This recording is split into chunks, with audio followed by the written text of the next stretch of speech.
The most thrilling, spine-tingling series ever. From the pages of R.L. Stein's best-selling books, And the screams go on forever and ever. We now return to Goosebumps.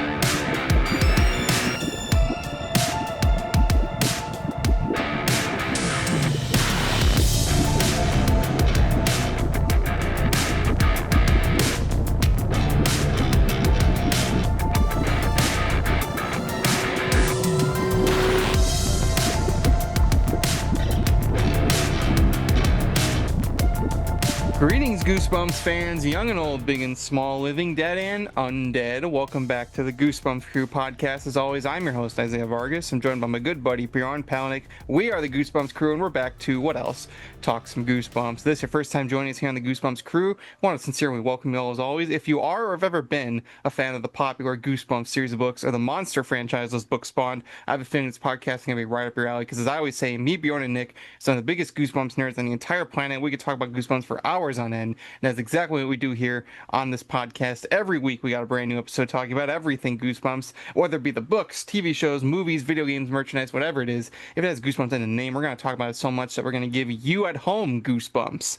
So with all that said, if you end up liking today's episode, make sure you like and comment. If you're watching us on YouTube, subscribe to our YouTube channel and hit that bell notification so when new episodes go up every Wednesday at noon Central, 1 p.m. Eastern, you'll get a nice little notification to let you know that they're ready to watch. But if you're just dying to get those episodes early, don't worry, I know how you feel, but you can catch them a day early on our audio platforms. The audio-only versions go up over on Spotify, Apple Podcasts, Amazon Music, or iHeartRadio, wherever you get your podcasts, a day early before the YouTube versions. And of course, you can follow Bjorn and Nick and the Goosebumps Crew on social media. You can follow the Goosebumps Crew over on Instagram, Twitter, TikTok, and Facebook.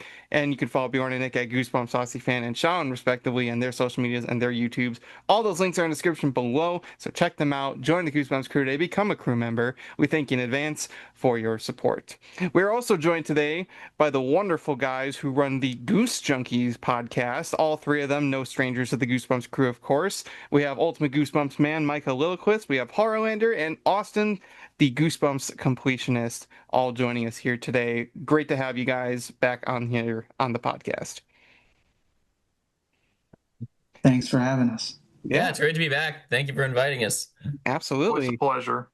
Yeah, it's great to have all three of you back. And as I said, you guys host your own Goosebumps podcast, Goosejunkies, where you do your reviews of the Goosebumps books, TV episodes, and a few other horror anthology shows for kids. You've done Haunting Hour, you've done a few others, Nightmare Room, just to name a few. And you guys are joining us here today because we're doing something a little different. Now, normally here on the Goosebumps Crew podcast, we talk about some certain aspects of the Goosebumps franchise. We talk about certain ventures that the franchise has done. And sometimes we'll talk about our thoughts on the books and the TV episodes. Today, we're trying something a little different. We're going to do something that's a little more of an editorial topic.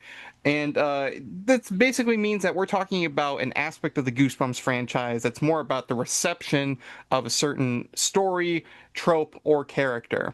And to bring in this new, source of discussion, we're talking about a series of books within the Goosebumps franchise that, while not universally hated, has a lot of negative reception around it, and that is the Monster Blood series.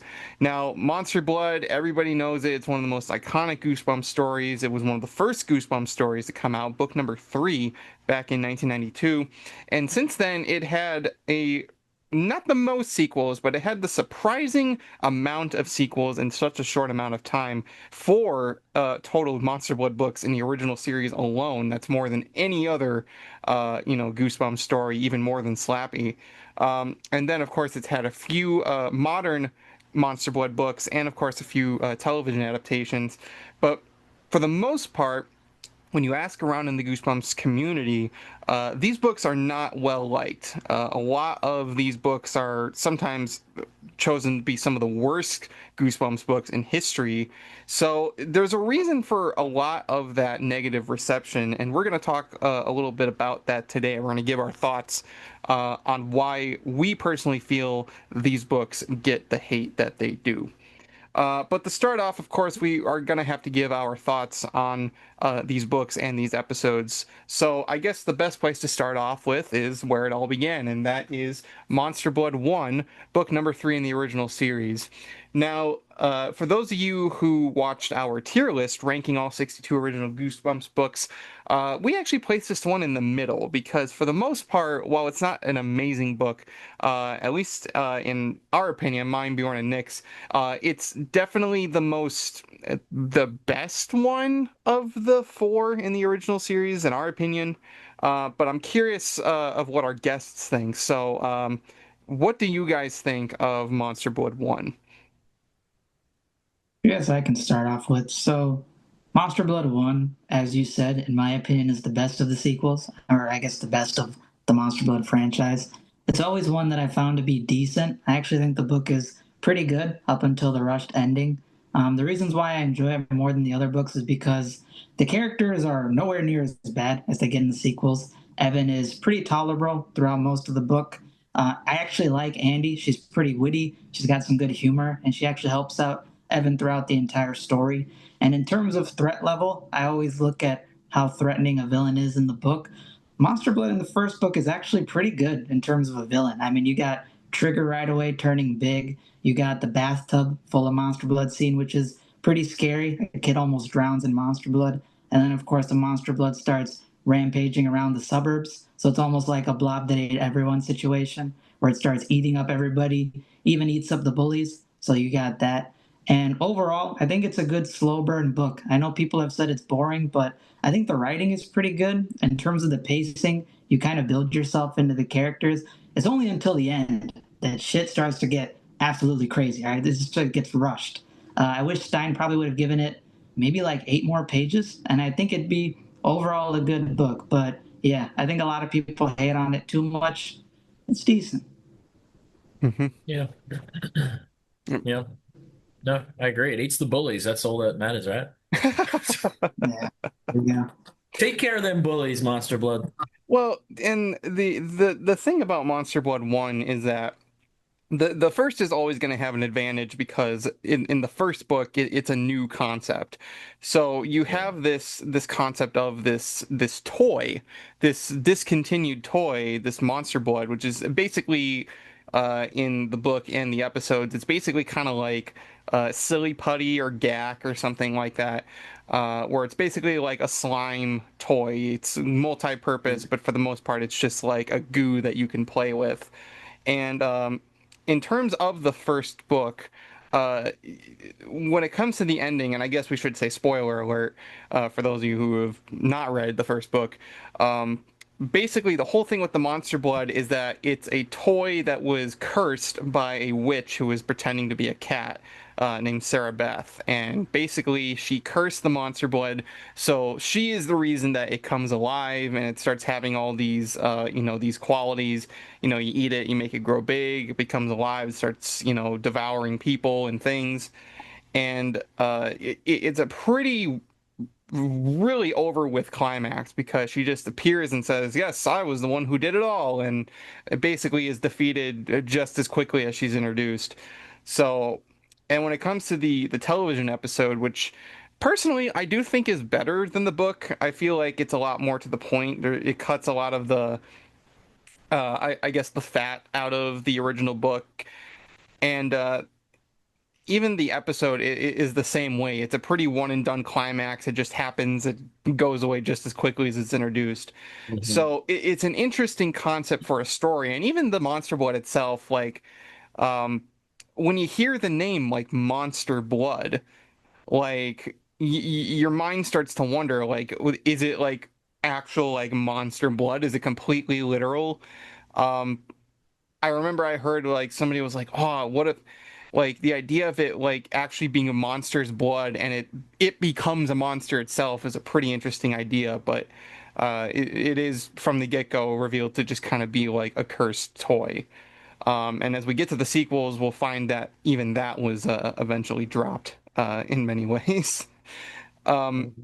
But in terms of the first one, it is a decent story. It's not a great story. In terms of like the most iconic Goosebumps books, it's one that I don't think really lands overall, but it's a pretty decent one in my opinion.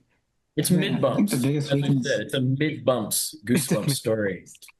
You also got to count in. I've revisited it maybe twice. So Yeah, you got to factor in too that you came off like two fantastic books, and then you go to it. Like you go from Dead House, which is my favorite, which is absolute dark masterpiece. Then you got Stay Out of the Basement, which is internal horror. You don't know who you can trust in your family. You got body horror, and then you get a kid's toy. So a little bad setup, maybe not transitioning well into it, but on like a standalone, it's not bad. Mm-hmm. but then we get Say Cheese and Die, and then it's all good again. Yeah. Yep. That's the thing. Monster Blood is just one of those awkward middle books. Yeah, well, that's the thing. It's like, assuming they were going to keep to those original 6 books, you have Dead House and Stay Out of the Basement and Say Cheese and Die, which are like really, really good. And then you have Monster Blood, Mummy's Tomb. And I guess Let's Get Invisible. I like Let's Get Invisible. Fine. It's a fun one. It's a fun one. But then you have. Fun one. It's like Beast from the East. It's just a fun book. Nothing. Don't take it seriously. Just if you just want a fun time, read it. Mummy's Tomb, though, that second half is like Tales from the Crypt meets Indiana Jones. Some good stuff there. Mm-hmm. Mm-hmm. Yeah. But like you said, Dead House, man, like that set the bar because it was obviously very dark. Dead House, so good. Yeah. Amazing. I almost wonder if, like, because of how dark Dead House and Stay Out of the Basement were, like, Scholastic or Stein's publishers were like, hey, tone it back a little bit, maybe write something a little more kid-friendly, a little more... And so Stein just went, like, the complete opposite direction and made something super goofy and kid-friendly. Yeah. And just feels totally out of place. I would say Monster Blood, if you look at the first 10 books, or even, like, 11 books for that matter, it's easily the most kiddish of the stories, and it feels out of place in that first run. Mm-hmm. Like, this is the type of story that you would expect, like, maybe in the mid-teens of the series, like where Monster Blood 2 ended up.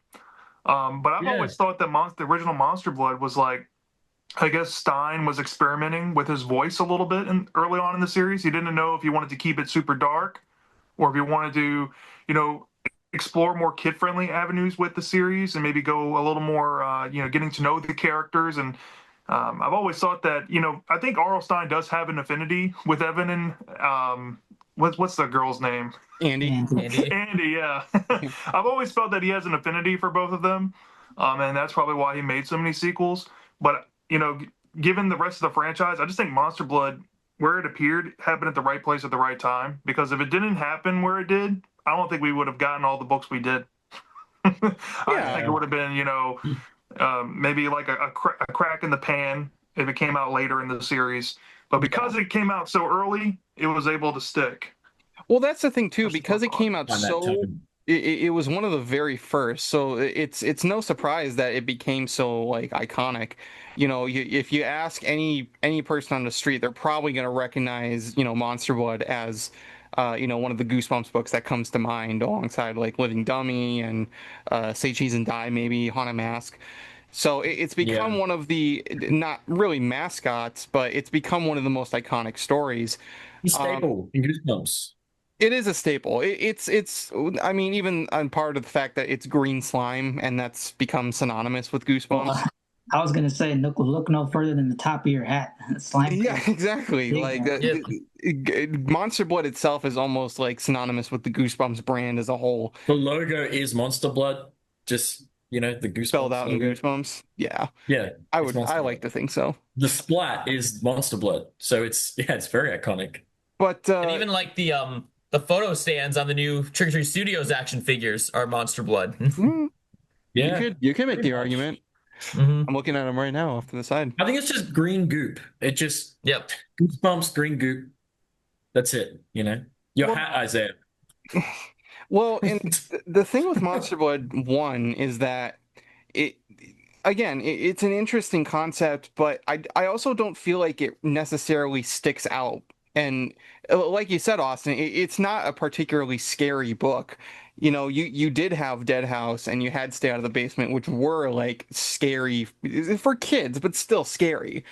And then Monster Blood was sort of like the first time that it really started getting more on the humorous side, or at least the goofy side, because the stakes aren't really as high. It's a little more ridiculous in terms of concept, and it's not really as well paced. It's not a book that's particularly, again, with a climax that happens so fast, it feels like there were probably some pacing issues. Probably could have trimmed out a lot of that first half to make more room for the second. But I also don't think that Monster Blood itself, while it's an interesting villain, I don't think Monster Blood itself is an interesting antagonist because it's not yet like a living, oh, it's a living thing. It's not a conscious villain. It's a lumbering monster. And that's why, on one hand, I'm surprised it got so many sequels because it's like there's not much you can do with basically just a sentient ball of slime. Like at least Monster Blood 2 tried to do a little something with the hamster. And then even Monster Blood 4 tried to do like, the different kinds of Monster Blood. But it's like it's the same thing every single time. At least with the first one, it was new. Once they started doing the sequels, it was just kind of like, okay, we've seen this before. Well, even I would say even outside of the sentience, its only gimmick is that it makes things big. So there's only so much you can do with that concept until you got to start venturing out, which is why Monster Blood 4 went in a different direction. Mm-hmm. Yeah, and Do you think that Monster Blood would have been more iconic if it had no sequels? Like, I would say. Just the one book, Monster Blood. Yeah. So in a lot of ways, I think for most people, the sequels dragged that first book down. Yeah. I think if they stopped at the second one, and they never made any more after that, including the moderns, then I think the legacy of Monster Blood would be way more revered because it wouldn't have tested the patience so much of the fans. Yeah. With 3 and 4 and then onward. Yeah, I do think that's a thing. It's one of the main issues is that because there was so many that people look on that first book and they're like, okay, it's just more of the same. If it was a standalone book, like a lot of other Goosebumps stories were, I still don't think it would have been like, it's still not an amazing book on its own, but it probably would have had a better legacy going forward. But I think of all the like the Hangover movies. Yeah, exactly. Well, exactly like that because it's not because then you're not That's great. Yeah, for multiple sequels. It's like if you're gonna do a sequel, do something different. Like when it comes to like for instance like the Night of the Living Dummy books. Now those books are formulaic as well, but the few things that they did is that the second book had a different dummy, a different antagonist, and a different family, different main character, and a completely different setting. So like you're kind of doing the same thing, but you're also not. You're changing things up, and you're changing some of the things that happen. So it's showing that Slappy as a character is versatile, where Monster Blood is not versatile because it only has its specific qualities, and that's it. So how can you continue this? What's going to grow and change these characters? There's not really a whole lot. Well, I think you just introduced a whole nother problem with the Monster Blood franchise, and that's the biggest inherent one is that it has sequelitis with the same characters. The characters have to lose what they gained from the previous story to make the sequels work. Yeah. So each and every time it gets more and more infuriating because you have to go through the same lessons over and over and over again with Evan and Andy. Except they get progressively dumber because I think the concept of Monster Blood doesn't fare well for sequels to bring back characters to begin with. There's not enough of a concept there to make it riveting to expand the characters and make them grow like people would want. It's just a lazy formula that Stein used from time to time when he needed a book. That's how it felt. Let's all be honest. We're all Goosebumps fans. Yeah, no. I mean yeah. I agree.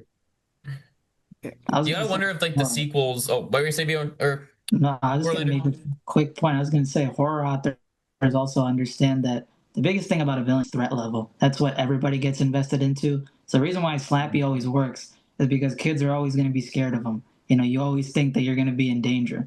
By like the first Monster Blood book to the second one, there's no threat level. So when you add 4 more sequels, every time you pick up the book, you're like, am I really worried about the kids, or is it just going to be another gimmick? And not to mention the threat only comes because they're dumb as shit and they keep messing with the stuff. So it's like, if you didn't keep like, because every single time, and I'm serious, every single time for the first 4 books, Andy basically starts with Andy being like, let's use the monster blood again. It's like, bitch, are you dumb? Like, are you like stupid in the head? Like, it's like it, bro. If you set firecrackers off in your house, you'd figure not to do it 4 more times. She just keeps going back. She would probably be the one to do it. He's like the Hi, I'm Tom guy from 51st Dates. Like, just keeps forgetting.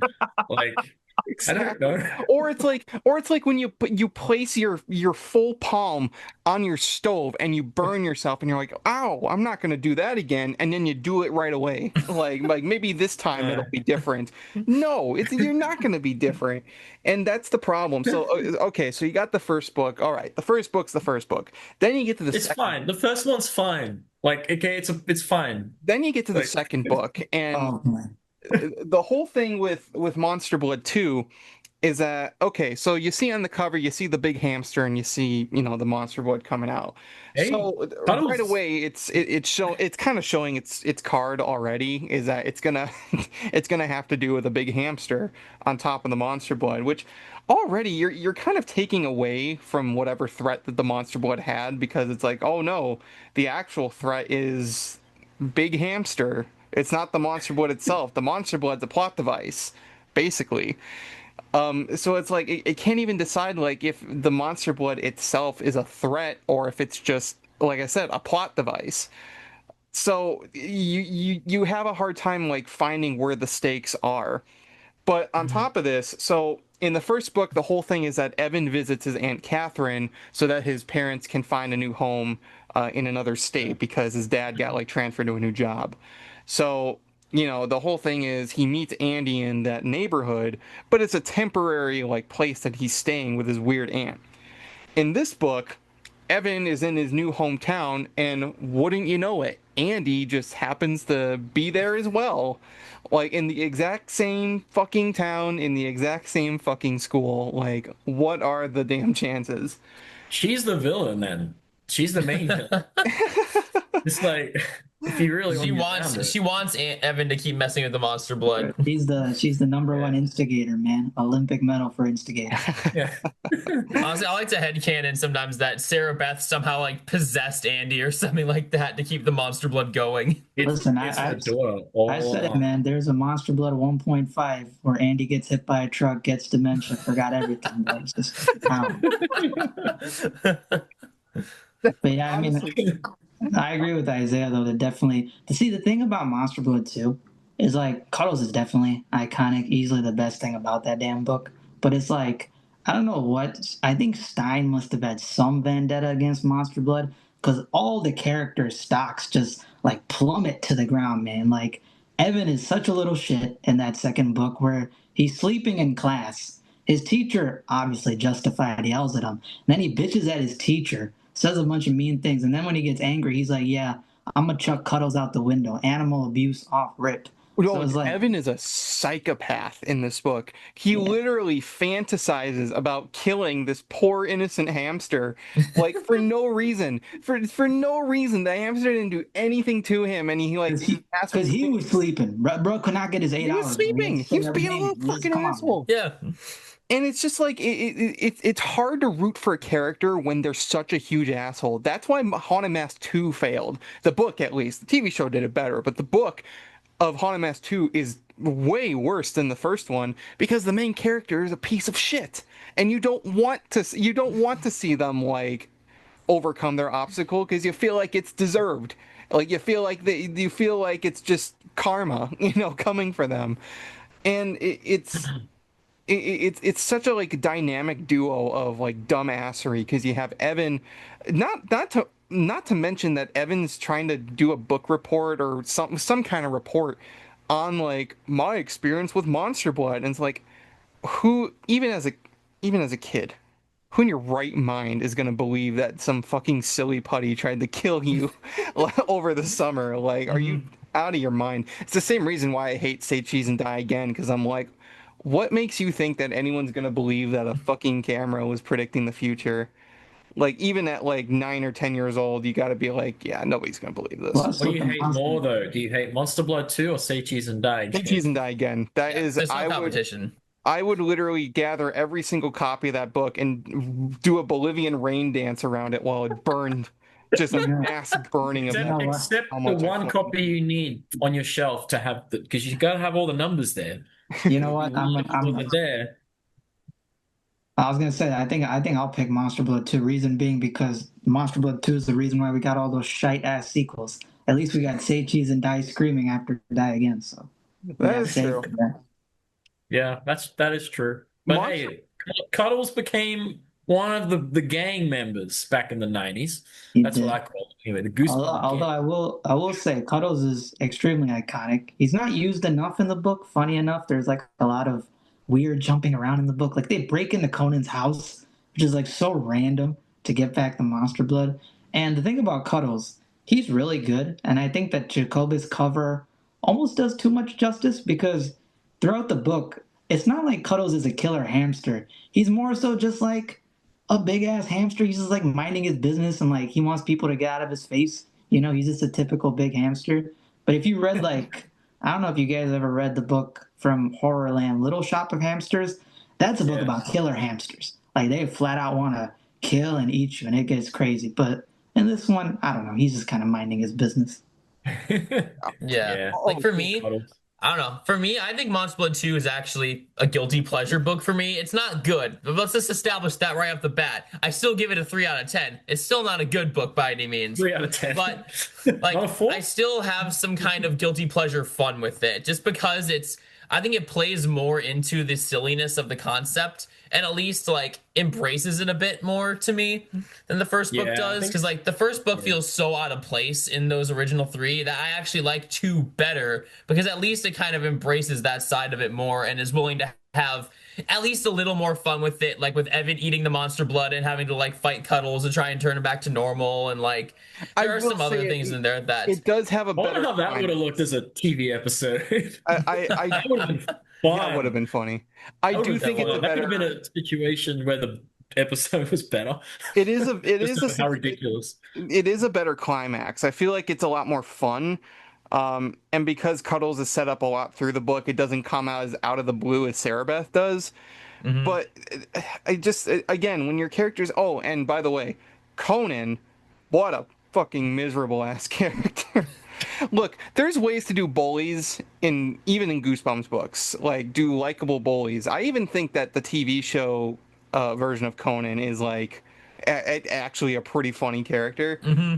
Why did Conan stick around? Like what was the point of that character? And when we get to the third book, you know, there's even oh boy, don't get started on the third book. Yeah, that's a yeah. We'll get there. We'll get to that one. Can we can just brush over 3. It's fine. No, we gotta talk about it. Monster Blood 2 is just the book where I think it's my most hated of the Monster Blood books because this is where they're at their most insufferable. Conan, Evan, Andy's her dumbest of the series. When she comes into the story, her first inkling is to be like, hey, do you have any of that almost expired monster blood that might still have the magic? Like, why is your first instinct to go to hang out with Evan, to mess around with that stuff? I guess it was Stein's way of, you know, kind of connecting how friendships sometimes are linked to shared experiences. And I guess like Andy's like trying to connect with Evan, like, hey, you know, why don't we mess around with monster blood and be friends again? But why would you do that? Like, did you totally forget what it did to you and Evan and everybody involved in the first book? It just makes the whole setup to the inciting incident to this book is so insanely dumb that I just can't roll with it. And by the time you get to like the Conan stuff and him having the monster blood, like as you said, Isaiah, Conan's a little shit. Evan's not likable. You just want to turn the book off. You just like that meme where he's like, turn it off. That's how I feel when I read Monster Blood 2. Turn it off.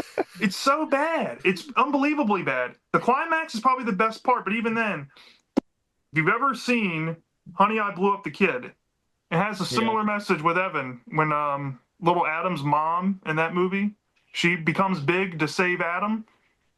Mm-hmm. Evan does the same thing with Cuddles. Yeah. I keep forgetting that there's sequels to those movies. But then I gotta say the dumbest Deus Ex Machina in this book. Oh yeah. And the Monster Blood has an expiration date. Oh, that's not what I was gonna say. I was gonna say running gag too. What? Okay, so you guys at home, remember how I said that the whole thing in the first book was that it was just this random toy, this random, like, rare discontinued toy, and this specific can got cursed. So curses just expire like fucking milk at the grocery store. Like, there's something worse than that too, which I think people forget about. But in the ending of Monster Blood 2 completely breaks any continuity because, like, Andy reveals that she got another can that's cursed from the UK and says it's a mass-produced toy in the UK. So if Sarah Beth had cursed the only can, how are you getting another alive Monster Blood can from the UK? It makes no sense. Like, that is the dumbest thing that Stein could have done. Well, even as a stupid twist to end the book, it's like it again, like you said, it breaks any continuity that it has with the first book, and that is the big problem. The whole ending of the first book was, hey, a little drop is left on the carpet. Oh, it's gone. It might come back. So why get a UK? Like that's a good twist. But I was gonna say as well, I was like, isn't the whole inciting incident too for the second book literally that Andy gets a new can of Monster Blood from her parents, and that's the monster? Isn't that the Monster Blood that causes all the trouble in that first? No. She has a can from the first book, and at first it's empty, but then like they keep it, like they don't get rid of it, they keep it. And Evan stupidly is like trying to show it off to his class, and then he opens it, and oh no, it's full of Monster Blood. So it's like, you dumb fucking idiot, and he doesn't get rid of it. He doesn't get it away. He holds on to that shit, and then of course everything else happens. And so, Andy does get a can at the end from her parents, but you'd figure that if Andy wasn't so stupid, she'd be like, no, send it back, yo, return it. I don't want it. Like, I don't fucking want it. And certainly wouldn't like show it off like it's some kind of trophy. Like, oh my gosh, look what I got. I would have literally slapped the shit out of that child if she ran up to me like that. I would backslap her. Like, are you Monster Blood out of that child? So yeah, it's like she doesn't learn. I just want to say the Goosebumps crew does not condone child abuse unless they shove a can of magic goo in your face that tries to kill you 2 times. Listen, may the power of Monster Blood compel you. That's all. Only 2 times. Try 4, 5, 6. Oh fuck me! It's so like. I hope by this point, you know, like the pieces are starting to come together. For those of you who are like, we're actually wondering, like the inciting question of this whole topic, already, like, that's the reason. By book 2, they were already terrible. Like, it was already getting shitty, and there's still 4 more fucking books. I will never forget when I was at the book fest and this kid was grabbing all the Goosebumps books, and he picked up Monster Blood and he goes, "Oh, my favorite!" And I'm just like, "That's okay, you do you, boo. You do you." And I'm just like, maybe to a kid it's fun. Like, when you're really young, it's probably like, it's a great book. Well, that's the thing. As a kid, you're like, no. As a kid, you're not gonna pick up on writing inconsistencies because that's not what you're. That's not what you're going to Goosebumps for. But when it comes to revisiting these as adults, because the Goosebumps series, let's be honest, even as fans, it's a very big mixed bag of quality. Because there are good books, but there's a lot of bad ones. But you notice those things, and the Monster Blood series is just, I don't know if it was like an obligation by Scholastic that they like had to get, like, Monster Blood's popular, you gotta do more books. Or if it was just Stein revisiting a world. Monster Blood 2 was book 18. This was when they started to do more products and they needed more mascots to fill out products. So why not use a hamster that's like a monster animal that gets like little kids more excited than I guess like a 13-year-old kid would be about it, and it gets them to hop on the books at a younger age. So I get the marketing ploy behind Cuddles, and I think Cuddles, like BD said, is on the money here. He's probably the best thing to come out of this whole franchise. Mm-hmm. But besides him being a mascot, you have to like kind of separate the icon from the iconography sometimes, and I think that's like a shell shock when people are like thinking back on Goosebumps, like, oh, I remember the Mud Monsters, oh, I remember the Ghost Beach Ghost, oh, I remember Cuddles, and then you read the books, you're like, ooh, yeah. Ooh, that's rough. Oh, they're barely in that. Like all three of those are like barely in. Even Ghost Beach, like that. I don't even think that particular ghost is in the book. The Mud Monsters got to be the biggest clickbait. They got like half a screen time. Don't even get me started on the Mud Monsters. But you know what? That's the thing about Jacobus. And now we look. For anyone who watches this podcast, you'll know that we talk to hell and back about the Jacobus art, and we love that art. But here's another thing to note about the Goosebumps books, is that sometimes a good art does not mean a good book, because there's a lot of books, especially in the original series, that are dog shit.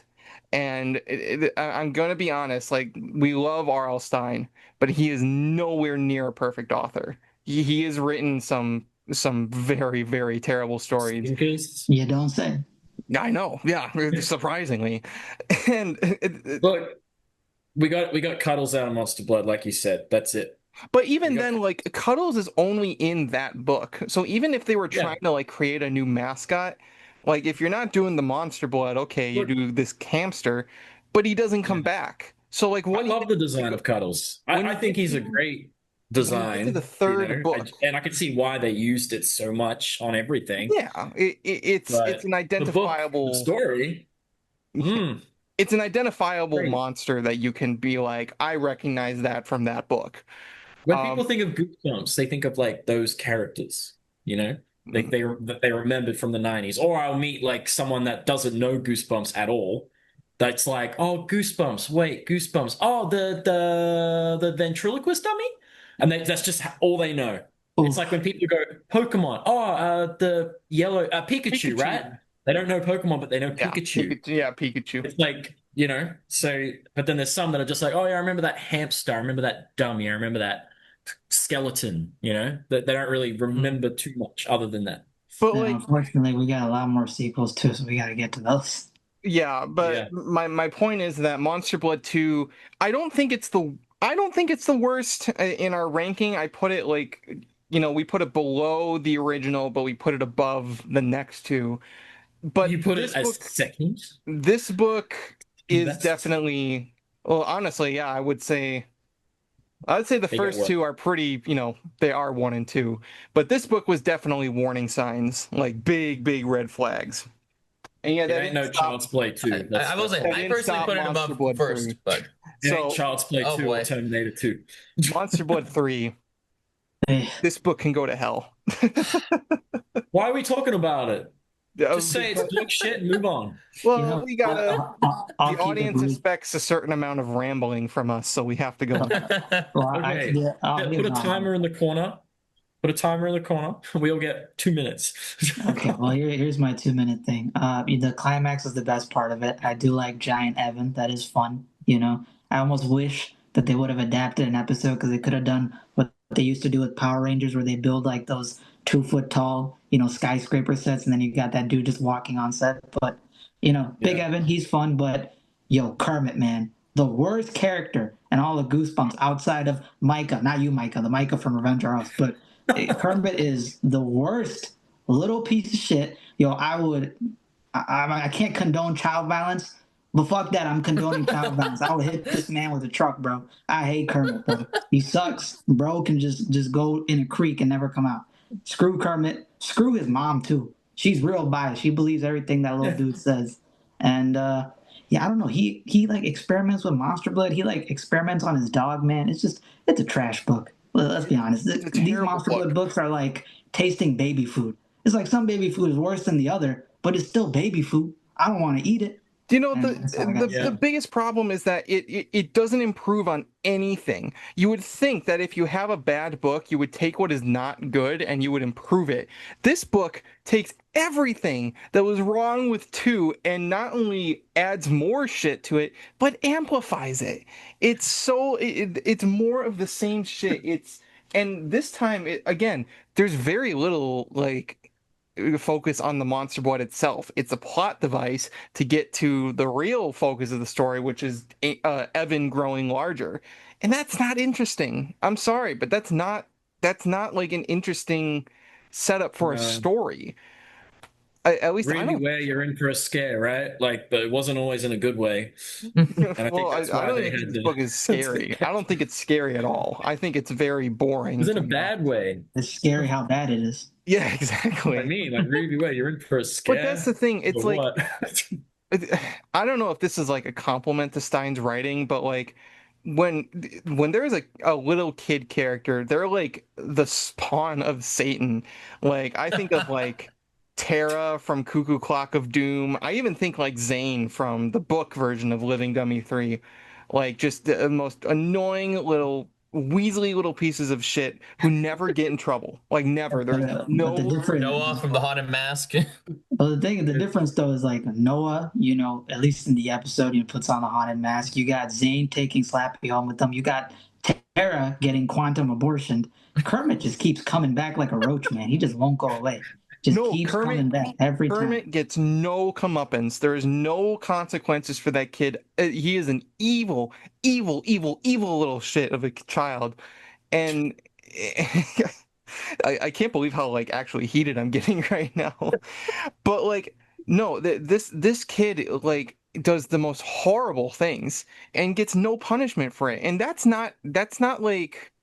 I know Stein tries to like sort of focus in on like the frustrations that kids have. Sometimes their little siblings get away with things, and that's gonna happen sometimes.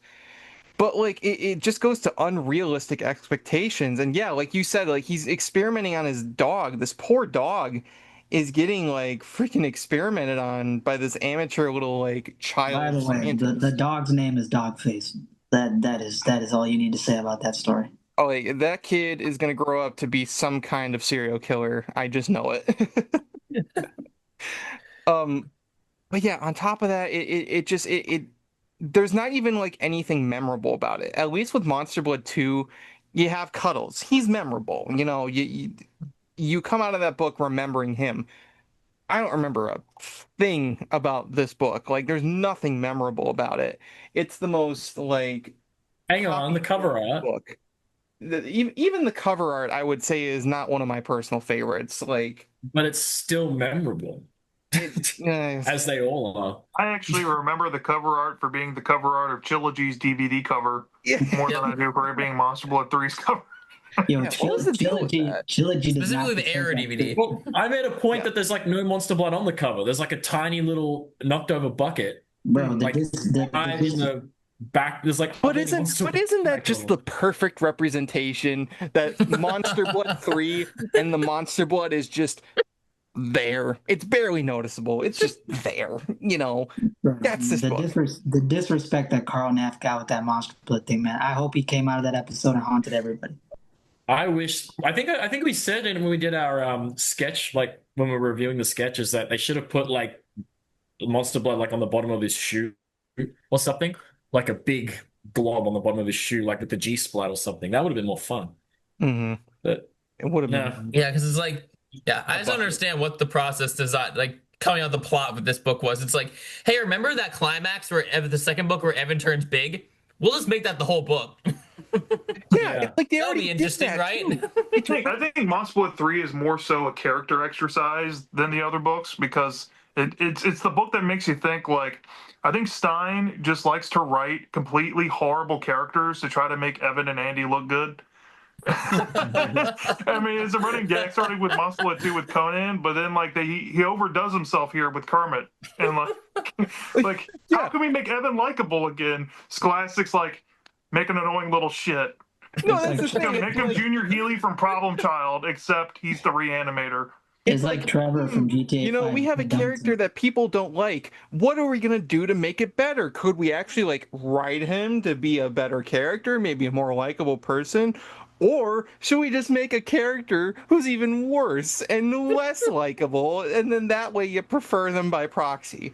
Like what the hell, man? It makes you think, did Stein know that these were bad books and was going for the idea that people would find them funny because they're ridiculous? Like, I think that's what he was going for artistically. Bro, you cannot go Just from writing go with. Dead House and Haunted Mass to these books and think that it's good, bro. Yeah, it's just Yeah, at this point in the series, man, he started to churn out so many books because, you know, Tales Give You Goosebumps and Give Yourself Goosebumps was coming around this time. So I'm not going to be surprised if he straight up said, oh, you know, I've maybe spent 3 days writing this one. I just needed a book out. You know what? He was making so much money and bringing out so much stuff. He's like, these kids will read anything. And he just fucking wrote whatever he wanted. He didn't care at that Think time. about this. Monster Blood got 3 books before Slappy got his second book. Oof. Yeah. Think about that. Movie Gummy 2 is like the best one. Even before Haunted Mask came got out his 2 books second later. book. even before Haunted Mask. Haunted Mask got Monster Blood got 2 sequels before Haunted Mask got 1. Bro, The only other book that got Dead a House sequel Yoda by got a this sequel. point, the only other book that got a sequel was Curse of the Mummy's Tomb. And even then, Return of the Mummy was basically there to be a vehicle for the mummy character, Koru. And this old man is still not giving me my Dead House sequel, bro. We got how many Monster Blood sequels? Just give me Happy Holidays from Dead House. God, please. We got 3 Monster Blood sequels before we even got Chicken. Like, come on. Okay, now we were cooking, now we're burning. Then now Colin was cooking. It's been on too long. Was cooking that one for a while. But yeah, it's overcooked just- chicken.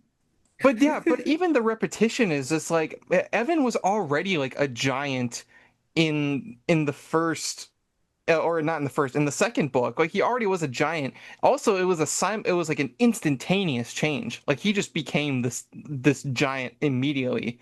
But here we have to go through I'm slowly growing big. Like, why is it different this time? I think And, the, like- the only difference is like in the second book he grew to like Shaq size. I think he was like 8 or whatever feet tall. In this book he's like a kaiju. That's the only difference.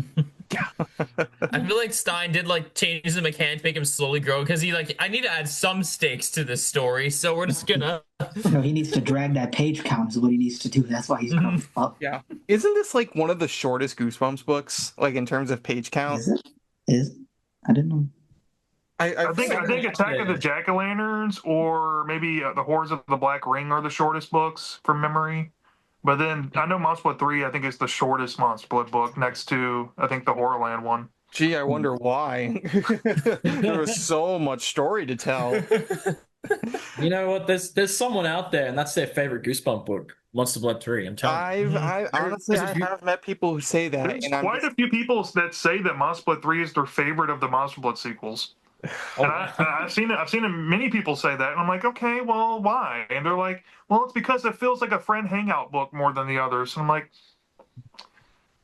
huh? Are they friends? Are they really friends? Are they friends? I don't think they really. I think you're confusing the dynamics in the episodes, Hey, especially listen. the second Monster Blood episode. Anybody out there, if you got a friend like Kermit, go get new friends, bro. Don't Yeah, Kermit is not Kermit the Frog. Kermit the little brat. Honestly, I wish it was Kermit the Frog because he at least would have been 10 times more likable. It's not easy being hated. It's not It's got easy. its own packaged collection with a little Monster Blood goop as well. I swear to God. You got your own party of Monster Blood with the 3 books in a packaged thing. Like, I will be honest, it would have been so funny if one of the taglines of these books literally is just, it's not easy being green. That would have been funny. If we got a Monster Blood book focused on Kermit, God forbid. Good God. I'm surprised that R.L. Stine didn't try to rip off the Incredible Hulk one for like Monster Blood 3 and make just him have a new power where it turns him into like Dr. Jekyll and Mr. Hyde. Well, that would have been interesting. That would have been cool. Radioactive Monster Blood would be sick. I'm not gonna lie. Yeah, Honestly. I mean, it's endless possibilities because, like we've reiterated many times, it has no personality. It's basically a blank slate monster. You can kind of do whatever you want with it, but Stein just kept doing the same thing with it. Well, and even with the fact that again, all of a sudden this one cursed toy is now mass produced and they're all freaking haunted now. But it's like, even if you're gonna go with a stupid, continuity break like that, why not make them different? Like, even in Monster Blood 4, like, it was different, but why not? Why for this one it's the same fucking thing? So, like, it would have been cool if it had different effects if you ate it. Like, if it did turn you into, like, a Jekyll and Hyde sort of thing. Or even, like, maybe this one makes you shrink. So it's like, you're doing, a small perspective. Honestly, that would have been fine.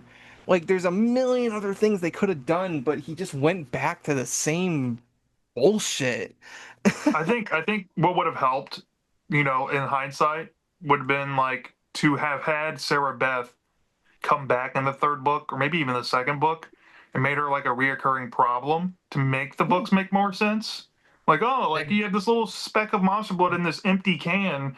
How did it come back? Oh, Sarah Beth. Or Monster Blood 3, Evan grows tall again. Oh, Sarah Beth wants revenge again for what happened. I felt like if you had at least a villain as the lifeblood, it would have made the books a little more tolerable. Yeah. It would have explained why the Monster Blood is always cursed. Like, the way the books do it now, there's like, it's just cursed for plot reasons. Yeah. Well, this setup also makes a difference because I think Monster Blood, you can do good things when you change the setting. A lot of these books got real boring settings, but if you look at like the Slappy World book, it's in a cooking show from what I heard. More Monster Blood, the episode, is Monster Blood on a plane. So you can go into the ridiculousness and make it fun, but they always choose the same setting, the same setup, and it's like just rinse and repeat. And honestly, the easiest cop-out would be like if green Monster Blood makes you grow big, introduce a new color, make it red, and a red does a different ability to you. Or blue does a different ability to you. And red Monster Blood. Blood is red. There you go, folks. Yeah. There you go. Yeah. Even like the idea of like sentient blood, like I know that might be a little gory for like a kid's novel series, but like how cool would that be if like your blood or someone else's blood just like came alive all of a sudden? Like, I think that'd be pretty freaking terrifying. Listen, you said gory, but Deadhouse got a whole kid's skin melting off of his skeleton, bro. So we could go there. So honestly, there's no excuse. They could have done that. Honestly, what would have been cool is like they made like a Monster Blood book that has like there's like a different kind of monster blood that when you eat it, it like possesses you or something. That would have been kind of cool to see like a possession story in Goosebumps. Yeah. Like that could have been really interesting. It turns you into a monster. There's also it reminds me also an idea you could have done is that one Ben 10 episode with the retirement home where like green goop transforms into people, so they're like shapeshifters and they start like impersonating people. There's a lot of cool stuff you could do, but it never happened, unfortunately. Yeah, all the ideas that we're coming up with right now could have been way better. And I just don't understand it. Like, I just don't understand. I don't think this is... I still don't think this is the worst, because I actually do think Monster Blood 4 is worse. But this is probably the one that pisses me off the most, because it's just...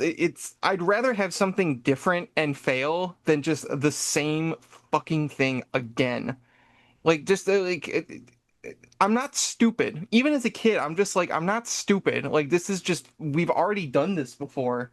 It's boring. It's boring. So, yeah, there's not really much else to say. It's the same. Moving on. It's the same crap, just way worse and with a way more annoying character. So now we get to Monster Blood 4. So this was the final book in the original series, and after Haunted School and Werewolf Skin and I Live in Your Basement, some of the underrated gems right there. Yeah, some of the underrated gems. And then fucking Monster Blood 4. Can we not get a Wealth of the Swamp sequel before we get a Monster Blood 4? I think the one interesting thing about Monster Blood 4 in terms of the timeline is that Cry of the Cat was supposed to be the last book, but then it basically got moved as the first Series 2000 book. Otherwise, that was originally going to be the end, which I think also plays into why people really hate Monster Blood 4, because when you find out you could have got Cry of the Cat to end off the series after Werewolf Skin, Live in Your Basement, Haunted School, that's, Mm-hmm. Yeah. Better. At least then you would have ended the series on a higher note, and you could kind of just ignore Monster Blood 4 in the middle of it. But I know Paparina's going to hate this one. I got a little bit of a hot take. I actually like Monster Blood 4 more than 2 and 3. Not by much, but I like the Swarm idea. It did more with it. And it's a Gremlins ripoff, which is something at least a little more interesting. Mm-hmm. Yeah, for me, it doesn't work as well for me. But I think what we were talking about, like the different color Monster Blood does come into effect here. So at the very least, it does try to do something different.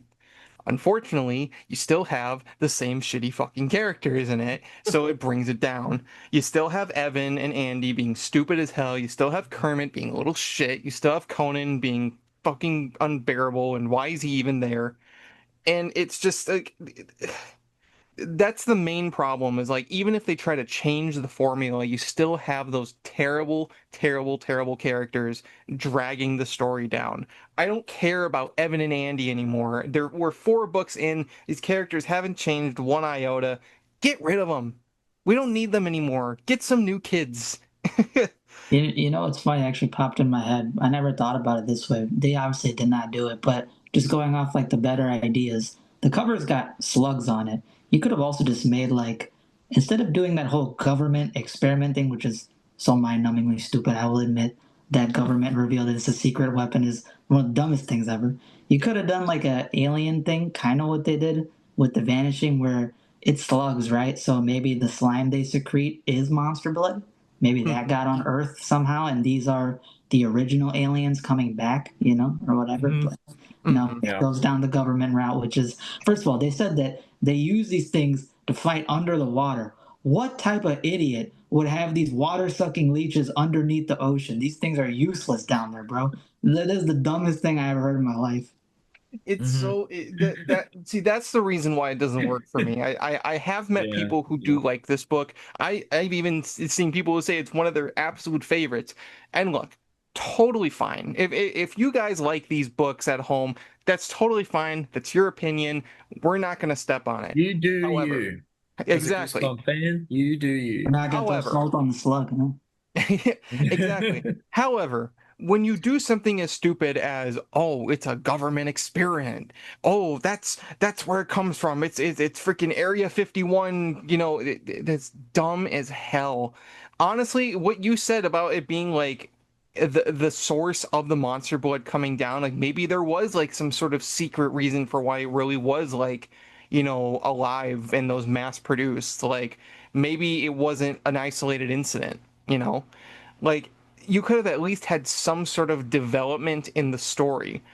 But no, it's not that at all. Even you brought up Paparina. I remember when he did his review of this book, because he hated this book. He literally, like, I think it's what ruined his entire like view on the series, because that was one of his like. He not only badmouthed that book, he badmouthed the entire Goosebumps series and R.L. Stine as an author. That's how much he hated this book. No. But he came up with the idea that like Evan and Andy had had so many experiences with Monster Blood up to this point that they actually like took it upon themselves to find every last can and destroy it. Almost like a pseudo Scooby-Doo, like searching for Monster Blood sort of thing. And then one day they come across this new one, but it's like, it's what throws them off. So it's like, maybe you can give them that development that they're taking it upon themselves to like rid the world of Monster Blood. I feel like that could be cool. But it's just another thing where it's like, oh, I found this can of Monster Blood. Ooh. Idiots. I think what makes Monster Blood 4 the most disappointing out of all the 4 books, even though I probably would agree with Horrorlander here, that it's, I think, my favorite of the sequels, just because I'm not being fed the same book twice, or I guess thrice in this time. Mm-hmm. But I think where Monster Blood 4 really does fail is that this is the 4th time with these same characters. They've gotten zero development. They've learned 0 lessons. They keep learning the same thing over and over and over again. And you have this new lore, new monsters, new canon, and it's all just random because it doesn't fit to the prior canon. It feels lazy and it feels unsatisfying. And that's probably why Monster Blood 4 is probably the most dunked on and hated. Because if you're going to make 4 books of a series that, quite frankly, has never really gotten 4 straight installments in a series since Monster Blood 4, and you're not only in the series on that book, but you also make it the, I guess, cornerstone franchise of the original 62. Like, it has the most screen presence when you look at the whole books and you see, oh, Monster Blood has 4 books. It must be the poster child of the franchise. Do you want this franchise to be the poster child of Goosebumps for the original 60? No, you don't. Why is it, though? Monster Blood 4 offers zero explanation why that phenomenon exists. No. It makes no sense why he even named it Monster Blood too. Like in Ghost of Fear Street, which is this series, he has a book called Attack of the Aquapes. You could have just made this a standalone thing like Attack of the Aqua Slugs or something. Could have made it its own individual book, changed up the plot. The moment you try to tie it to Monster Blood, you're cooked. There's no reason for it to be Monster Blood. There's little to no connection. I mean, it is a constant of the series, but there's little to no connection to the previous installments. Literally, you could have swapped out these terrible characters with new ones. Wouldn't mean that it would be amazing, but God, it would at least be something different. But instead, you have to hitch it to the same dog shit characters and the same writing inconsistencies. This is the reason why these books fell flat on their face and why they have such a negative reputation is because they never learned. Like the characters, they never learned from their mistakes. They repeated the same mistakes. And again, I don't know if this was intentional on Stein's part or if this was like he was just like being told he had to do more sequels, so he just kept pulling them out of his ass. I don't know. Either one is possible if we're being honest. But it's like these books are among some of the most frustrating Goosebumps books, certainly. And there's no, if I don't know, it's just there's no wonder as to why they're so negatively received. Again, if anybody likes these books, and I have met people who say they do, totally fine. You're allowed to like what you like, but I feel like you guys can agree with me that these first 4 books fail because they did not change the characters from being unlikable pieces of shit. They didn't do anything interesting or like anything. Even when they tried to, it completely fell flat. And it's the same thing. It's repetitive as hell. Even the Slappy books, which are repetitive in many different ways, especially now that there's so many, like they at least try to have different gimmicks every single time. They try to shake it up a little bit. So like one time he'll be in a house full of dummies, another time he'll be like, infatuated with another doll. He'll be the main character that we follow. Like they at least tried to do something different with him every single time. Plus, he's an actual character who can interact with, the protagonist.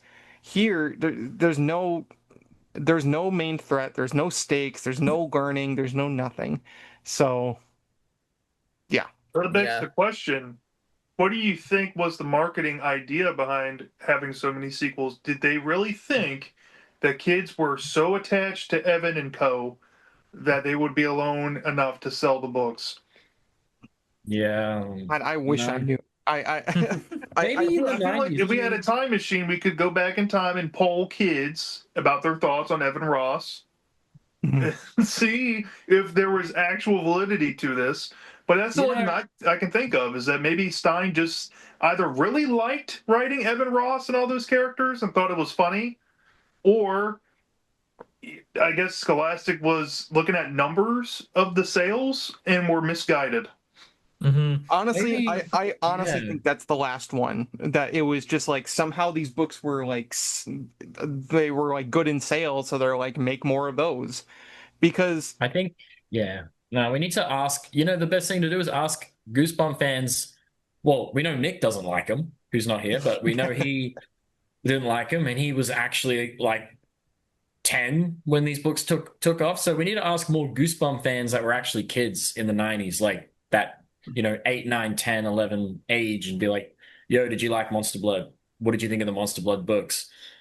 They may have not read them since then. So like, okay, well, can you read them again and let us know as an adult what you think? Well, part of it is also the slime craze, because slime was such a big thing back then. Even Nickelodeon, we all know how much slime was important. So that's also the gimmick, just makes it good in terms of marketing, because that's what's popular at the time. Because I hate to be the bringer of bad news, but even the next sequel we get into Horrorland, they changed the characters. It still ain't good. So Yeah. just that gimmick. Yeah, and like with Monster Blood 4 as well, it feels almost like Stein was trying to write a completely original book that wasn't tied to Monster Blood, and Scholastic's just like, name it Monster Blood, put Evan in there, put Andy in there, just do it because it'll give us more money. Yeah. Well, I guess that's as good as time as any to get into the next book. So after Monster Blood 4, thankfully, it did not return for Series 2000. It stayed dead for I'm quite surprised a it didn't. It's like, of course, Evan Ross did make a cameo. And you got Adventures of what was it? The Incredible Shrinking Fifth Grader, which did not prepare. We could have got a growing story. Yeah. Maybe it would have been Monster Blood 5, but they were shrinking instead this time. Fuck me. If that was Monster Blood 5, I would have, if I were a kid growing up in the 90s, I would have been like, okay, I'm done. I have officially outgrown this. Maybe he wrote Monster Blood 4 to just kill it, because he's like, I'm just tired. I've done like 62 of these. Do you think he intentionally made a book so bad that they would just be like, okay, no more? It came back.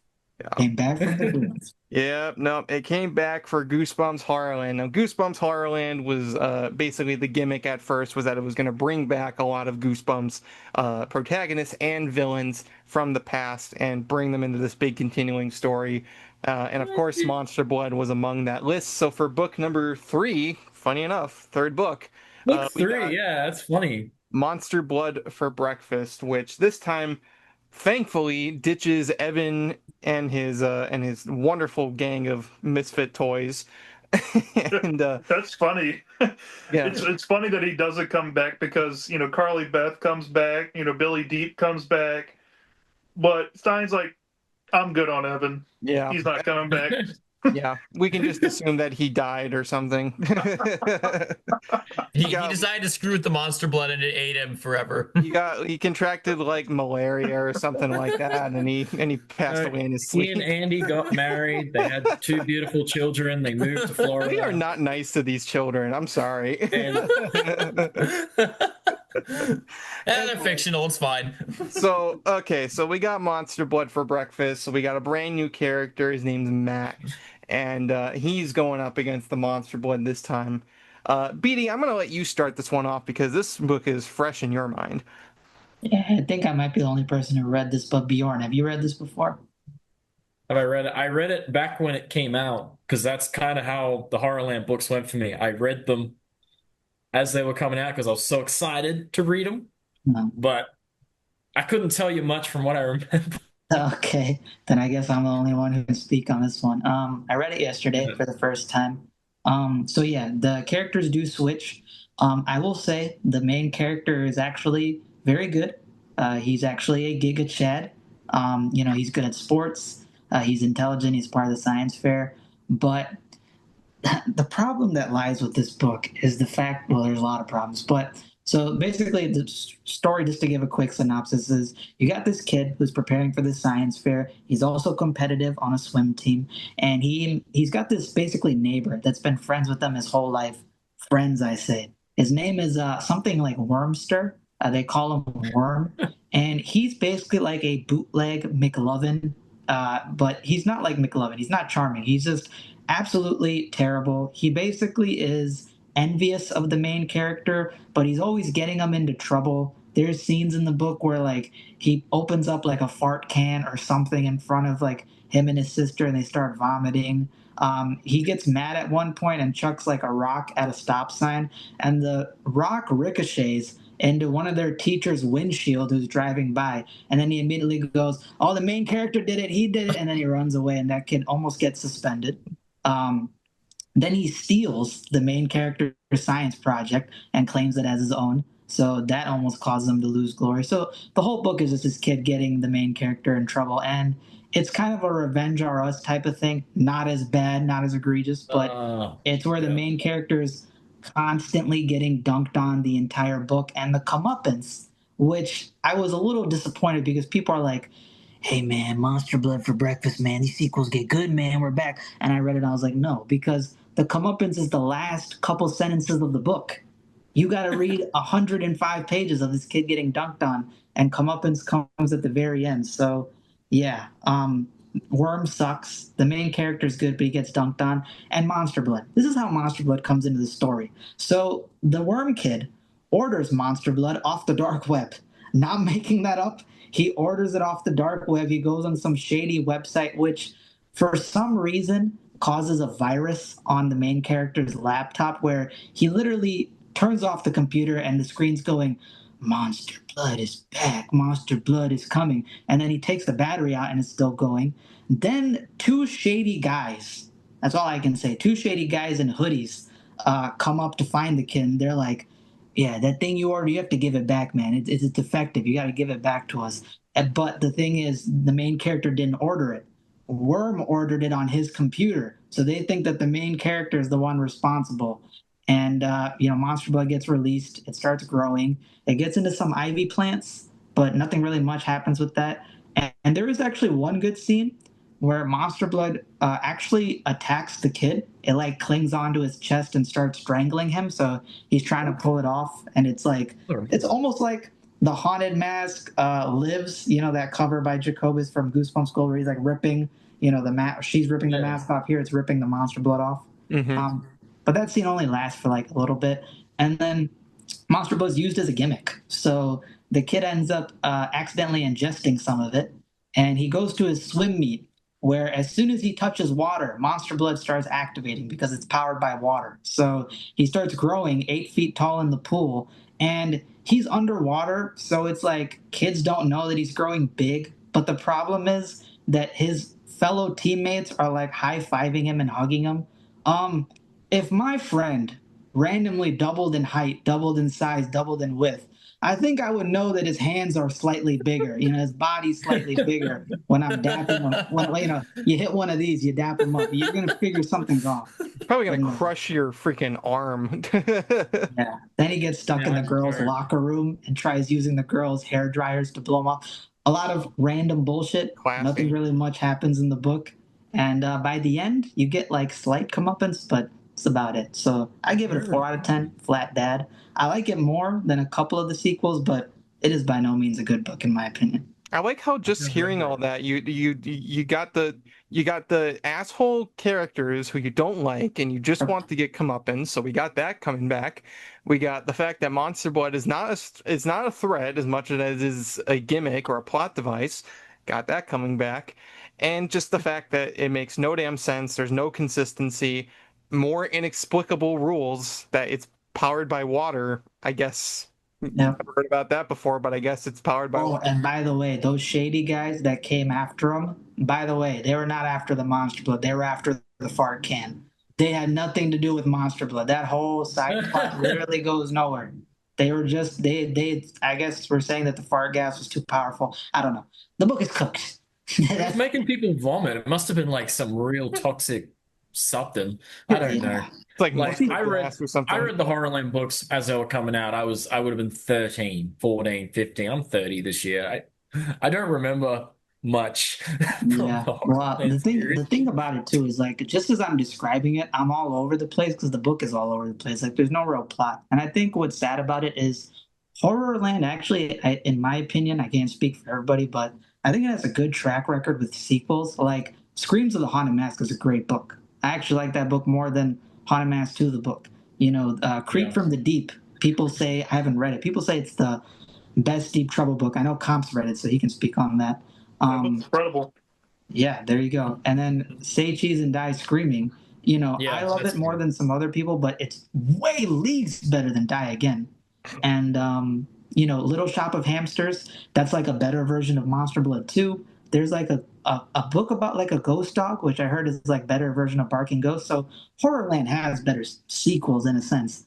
This book is not one. Go figure. Go figure. Yeah. Monster Blood. Curse of Monster What Blood. did you Fucking Monster expect to Blood. happen? What did you It's want like to have? it's such a shame because it's like again there's ways to do this concept and like make it interesting, and we've already talked about a bunch of them, but it's like he just wants to go back to the same the same thing. It's the same shit over and over and over again. This time it's just a different face, which I guess is a little bit of a blessing because I would assume that this main character isn't as insufferable. Oh, But he's way better. yeah, so at least it has Yeah. that going for it. Well, But, you know what? We're talking about a shit series within a series while you've got an absolute banger on your TV. yeah, yeah, I know. Welcome to Dead House. Turn your camera this way a bit. Well, and yeah, it's such a shame, but then Monster Blood would make another return, and it's funny that Oh, God. there's a whole there's a whole thing in for breakfast where they say Monster Blood is back. Monster Blood is back because the next book is Monster Blood is back. So this came out I don't even remember. This was like just a couple years ago. This was 2021. So this one's pretty recent. It was part of the Slappy World series. And as you mentioned before, this one has a slightly different gimmick is that it involves a cooking contest with Monster That's Blood. Now, I do have to admit, I have not read this book, so I can't really speak on its quality. Anyone else? I don't think any of us have read this book. Maybe Bjorn has, but I have not. Austin, are you delved into it? I have not, but I've heard. None of us have read this one.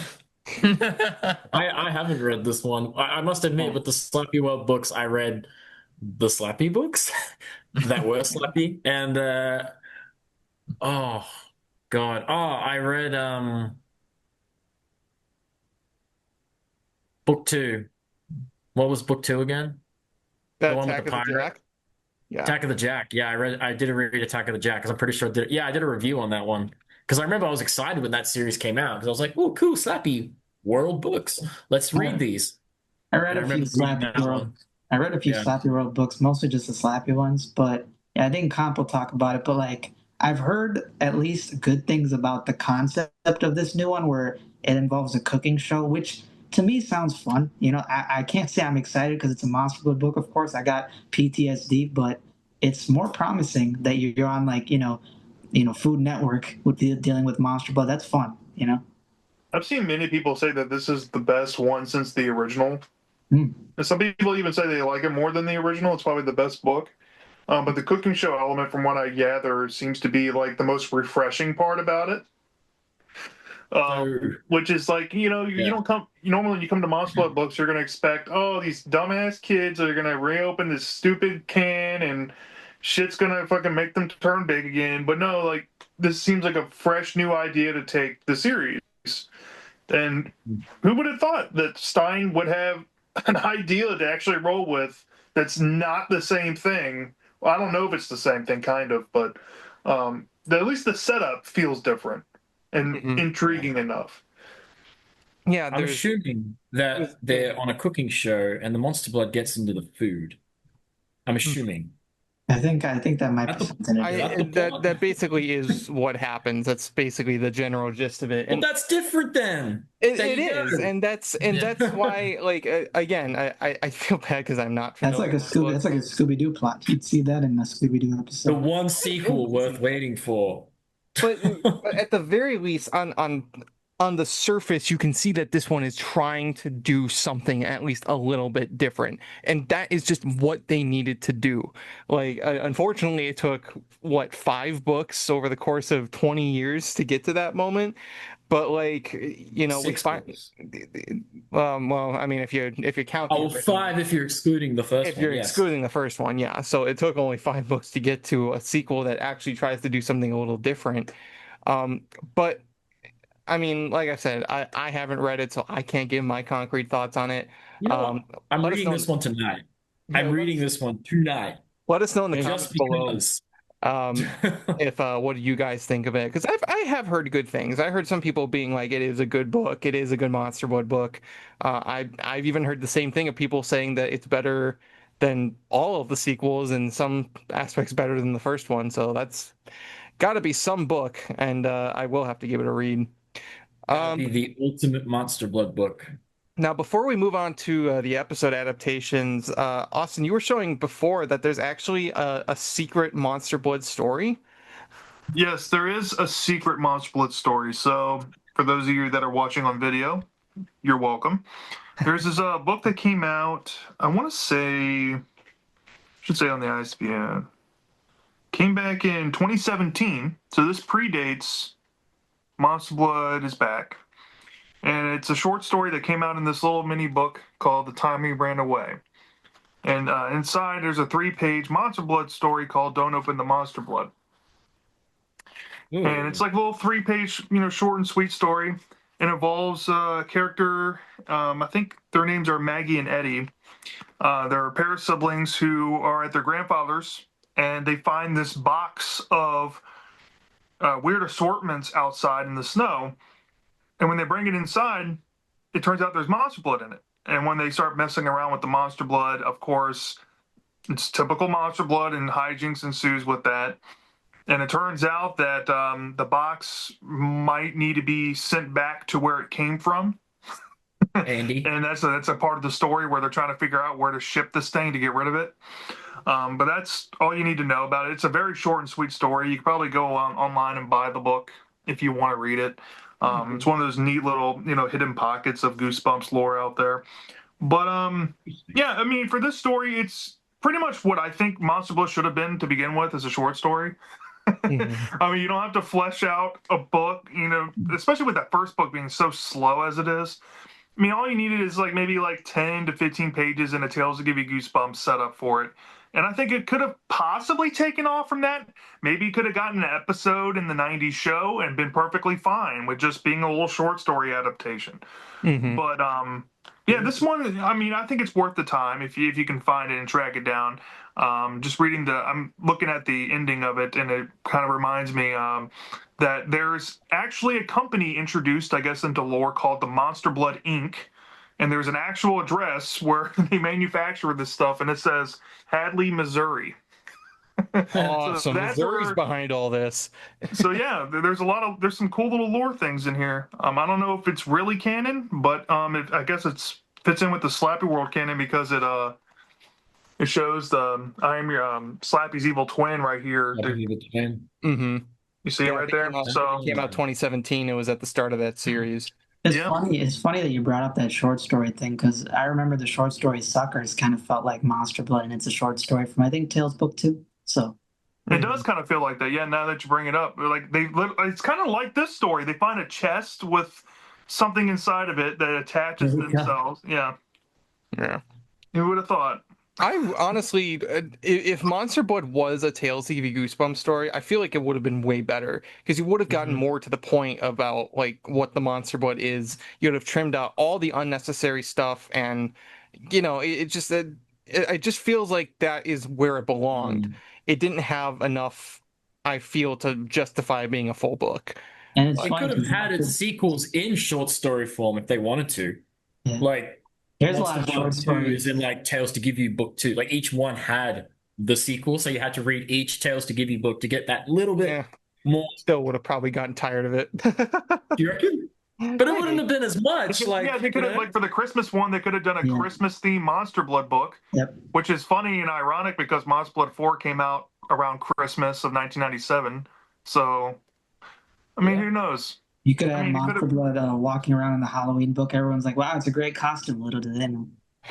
But it isn't a costume. Ooh. It's funny too, because Monster Blood definitely would have been better as a short story. Because there's a couple of short stories that I think me and Comp even talked about before. They would have been good as full length books, like P.S. Don't Write Back, Doctor Horror's House of Video. There's quite a few short stories that I think would make great books, but unfortunately never came to be.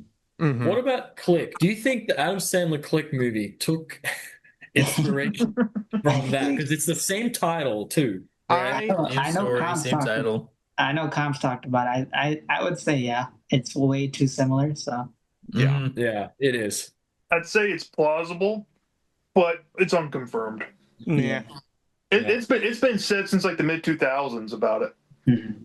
I remember like when the show was airing on Cartoon Network in like 06, 07, and that got me like back into Goosebumps again for a period of time. I would go on like search up like blogs and stuff and people talking about Goosebumps. And that's like one of the biggest conspiracy theories back in the day was that Adam Sandler plot robbed Goosebumps.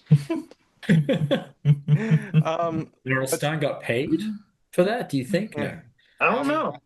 Sandler was probably like, man, no one's gonna remember these short stories. Little did he know that there's 5 grown man children on a podcast. Even when the fish changed color, like he Definitely. changes the fish to green and purple, and he did exactly that in Click. He goes, "Oh, there's Barney. Don't get the Hulk angry. It's like green, purple, the same colors." I'm like, come on, man.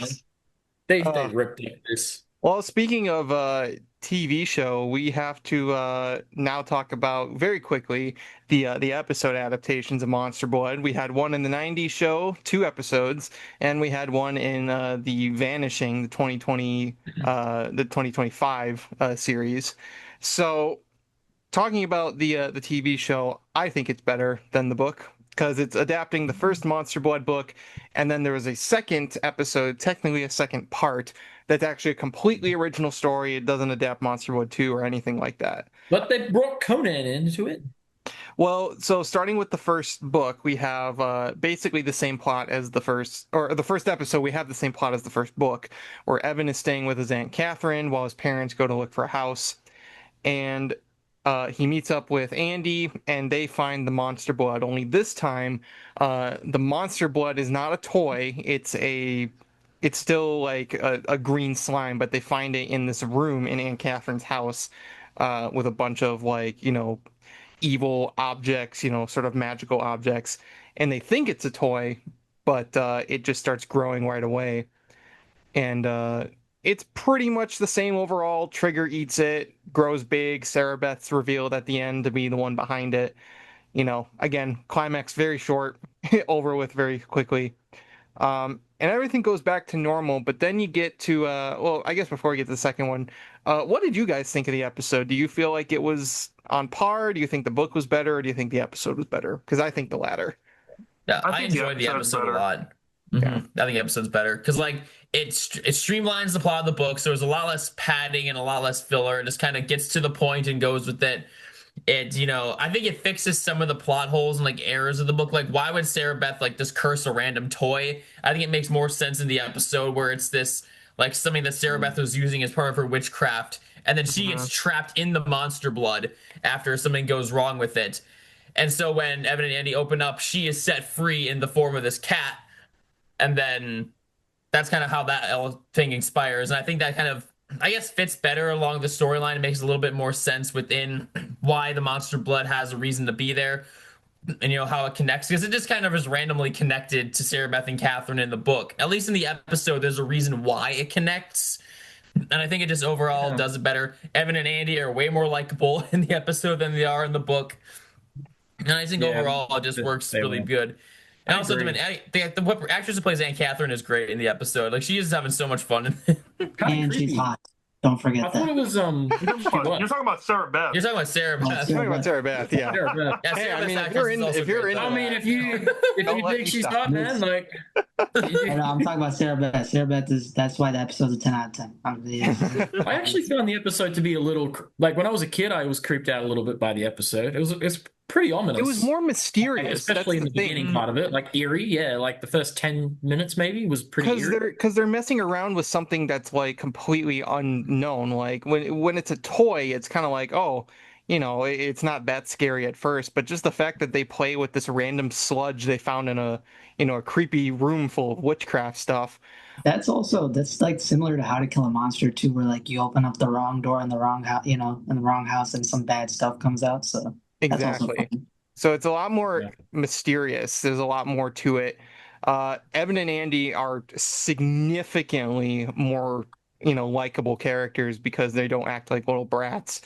Evan does a little bit. When he first arrives at his Aunt Catherine's, he's just kind of complaining. But like, I As don't you know, would. kids do that, you know. Like, Mhm. there's a line between just normal kids being kids and just kids being, you know, really really annoying. There's a fine line between being plausible and insufferable in Yeah. Goosebumps. You don't want to cross that line. I remember getting a DVD for this episode too. I used to love those DVD covers, man. They were so fun, bro. With that glowing monster, but it was like in the books when you get the covers, it's like a pale green. But like every time they used to do any promo for the episode, it's like a neon green, like real glowing. It's fun. Yeah. And I love the effects they use for it too. Like whenever it has to be big, they do like that thing where it's like.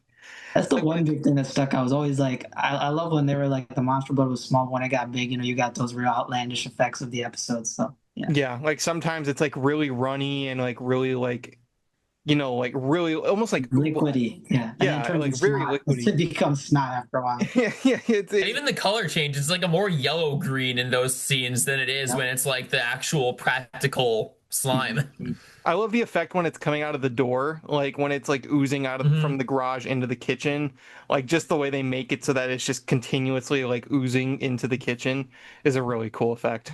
It's I like think, those I think I think the original Monster Blood episode from the '90s show. I have a memory. It just triggered in my head. I swear, you remember those like make at home slime kits you used to get back in the day? You could probably still get them.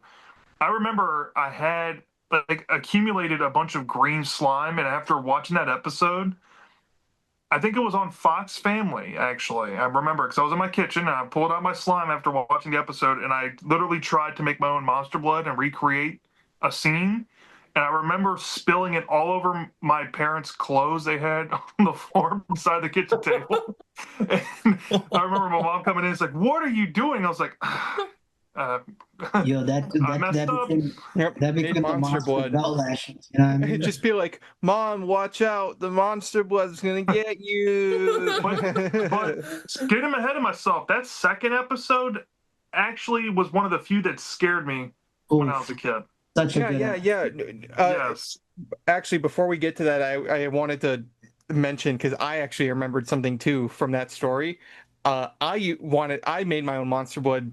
Also, I remember there was like this YouTube video, and way back then, like I was really, really young, and it was like this combination of like cornstarch, glue, water, and food coloring. Like it was just some sort of like oobleck material, and I remember I made it with like my grandparents, and I was so proud of myself because I'm like, oh yeah, I got Monster Blood now, and it was like so fun to play with.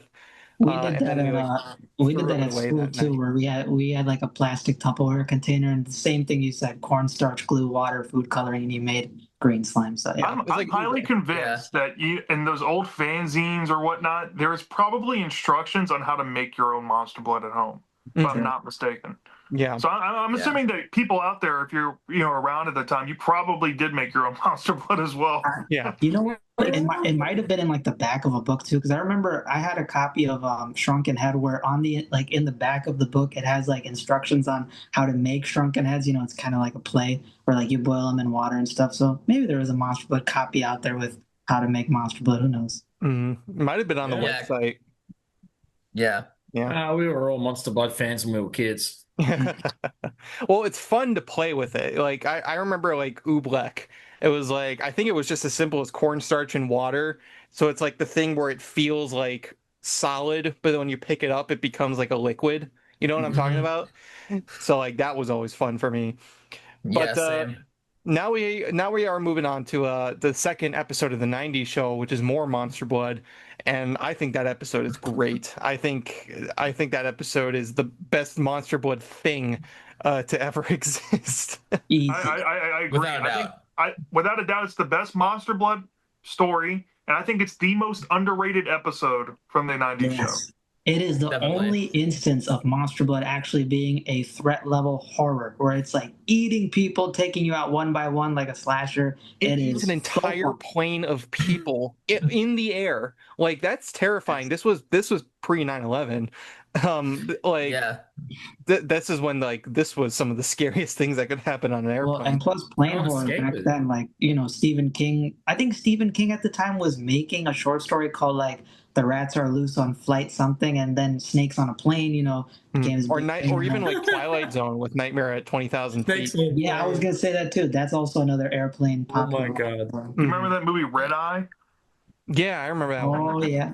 Or even the Haunting Hour episode, Flight, with the Grim Reaper. Amazing, Flight is amazing great. episode. Yeah. Great episode. Airplane horror is very good. Like being on an airplane because you're so high up and it's like you can't go anywhere.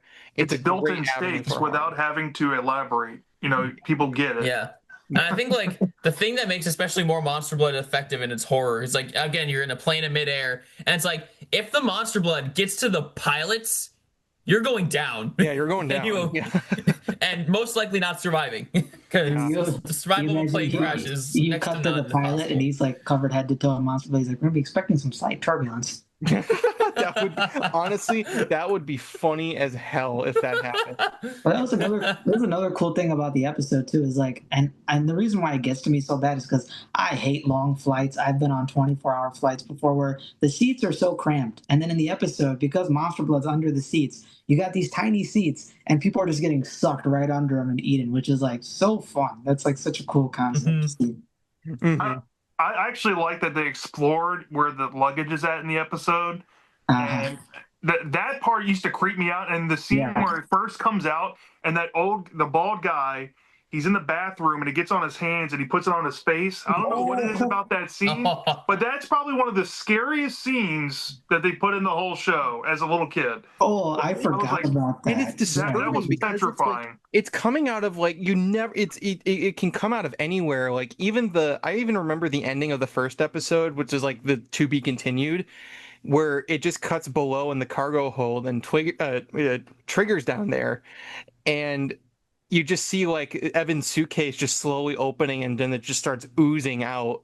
Like that's creepy. And when the flight attendant goes underneath and he's like looking around with the flashlight and he just looks up and there's just this blob above him and it just like spits out the monster blood. It had that creepy, like, whenever you go to horror, it's like that creepy basement, that creepy crawl space, but it's a cargo hold of, this plane. So that's cool. There's like that scene just has some great atmosphere to it, and like the whole episode again, it just kind of has this, because it's in a plane, it has this claustrophobic feel where it's like there's this like it feels hopeless because it feels like there's no escaping it. The only thing that would have been great if they had the budget for it was those vacuum sucking toilets. You hit it, and then all of a sudden, Monster Blood just reaches out and grabs you through the toilet. That would have been great. Like the Blob remake when it comes through the sink and like grabs that guy and like pulls him through the drain. Oh God, yeah. I was gonna say, I think more Monster Blood was probably the closest they came to making a legitimate creature feature in the show. Like, Goosebumps has that twang of creature feature in it, especially the 90s show. But this episode, the mood of it feels like a horror movie. You know what I mean? There's something about it that you have to give it respect. Yeah, it has and that's the good thing about it is we talked about threat levels before. This is the highest threat level Monster Blood ever gotten. It's also the highest threat level of like any villain in Goosebumps if you think about it, because like being trapped in a house is one thing. You can break out of a house. Okay, folks, you can get out of your house. You can't escape a flight, bro. You are stuck with this thing. You'll die either way. Yep. You're either going to die on the plane or you're going to be swimming with the sharks. Yeah. So no, it's like, how would you rather die at that point? If you're not going to fight the thing, how would you rather die? You either fall to your death and splat, or you get eaten by Monster Blood. Whew. That's right. But even then, when you look at like, I think Conan and Kermit are in the episode. Curtis, but it basically is a Kermit thing. But that's actually what I was going to bring up, is that this episode brings in those characters, plus a new character named Julia. Andy doesn't return. Honestly, I'm kind of saying thank God. She put it in his suitcase. Well, it makes sense that she got left behind because she doesn't live where Evan lives. Exactly. So at least, there you go. One thing that the episode actually did that the book should have done is the good thing about the characters too is, like, I don't know if you guys got this vibe. It almost felt like, when you used to take school trips on the bus, it's like school trip on a plane. Like the dynamic between all the characters is like how you and your buddies used to be when you're on a school trip, going to the zoo, going to the museum. So they have good chemistry. Those actors had like good chemistry with each other. Even like Conan. So we dunked heavy on Conan and Kermit in the books. Conan in the episode is like Funny. good kind of bully. Like he's a bully, but he's a funny bully, and he actually becomes like friends at the end through the stuff that happened. Trauma. I was thinking Nothing about brings people better closer together than trauma. I was thinking about what makes the episode work, and like in particular with the characters and how they interact with each other. It almost emulates what it was like to ride a school bus. When you're a kid. That's the one thing I used to think about it when I would watch it. I'm like, this feels like me hanging out with my friends on a school bus. And I don't know what it is about that. It feels cozy. It's probably one of the best examples of like having a group of kids in the show, because we always talk about how not all the time where there are good child actors on the show, but here it just felt like these kids like just really clicked on and off the screen. Even Curtis is basically like the stereotypical nerd character, but the thing that makes him cool is that he does kind of still have that snark to him. Like every once in a while he'll just kind of like throw like a jab back at Conan. I remember he was just like, so like, my name's Curtis, this is Julia, and the Neanderthal is Conan. And think about it too, like it's like one of the rare cases where like you gotta believe me like actually kills people, because the adults are the ones getting picked off, and then kids are like there's something real bad going on. No one believes them. They all tell them sit your ass down, quiet. Even then, they're like, eventually they're kind of like, all right, yeah, something is fishy going on. And then it's too late. It's too late. People are getting picked off one by one. Because I remember there's that scene where the steward is, and even like Evan is starting to be like, because they do the whole thing. So the guy in the bathroom gets eaten by the monster blood, and Evan sees it underneath, but when they open it, it's gone.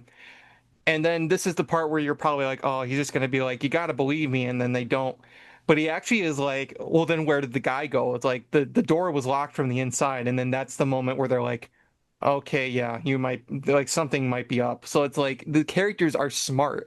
That's the thing. Just like this episode does everything that I wanted the books to do. Like it's so uncanny, and it makes sense. Monster Blood 2 was the episode, like what More Monster Blood did. Like it's on the plane. Like that would have been really cool. Well, imagine like the art. I actually came up with an idea once. Like, if I was going to rewrite Monster Blood 2, the entire book would be immediately following the first book, and Evan's going to the airport, and his teacher has Cuddles the hamster, and he like randomly runs into his IRL teacher, but Monster Blood made it into his suitcase. And when they board the plane, it immediately gets out, and then hijinks ensues, and then we see Cuddles destroy a whole airport.